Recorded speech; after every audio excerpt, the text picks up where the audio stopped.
Did you know lobsters taste really good with butter? But did you also know that a successful lobster is just like a successful person? Psychologist Jordan Peterson talks about one of his 12 rules for life being to stand up straight with your shoulders back. And he talks about the neurology of lobsters. He studies lobsters to understand how the human mind might work. A successful lobster is the alpha lobster. He has the most food, the best shelter, the best mates. And within this alpha lobster, the serotonin levels are really high, and it reflects in his posture. A successful lobster's posture is very large, it's very open. He has large claws, his legs are spread out, and he is there to let you know that he is the big shot on the block. And a subordinate lobster, his serotonin levels are lower, and his posture reflects that too. He's a little bit more closed in, a little bit more cramped, if you will. In humans, we call this the fetal position,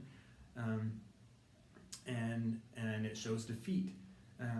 But when a lesser lobster challenges the alpha lobster and wins, his serotonin levels now rise, and the once dominant lobster, his serotonin levels decrease, and that's reflected in their posture.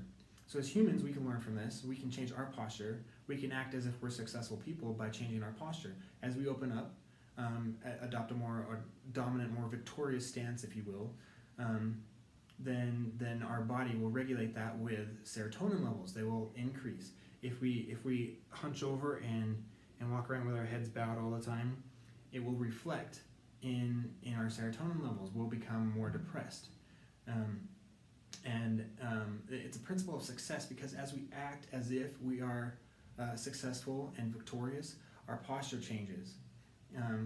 Naturally, we'll change it consciously at first, and then over time and repetition, it'll change subconsciously. A biologist, Dr. Bruce Lipton, talks about the two different ways that a subconscious mind will learn. One of those being repetition. As we repeat something over time, it becomes ingrained in our subconscious.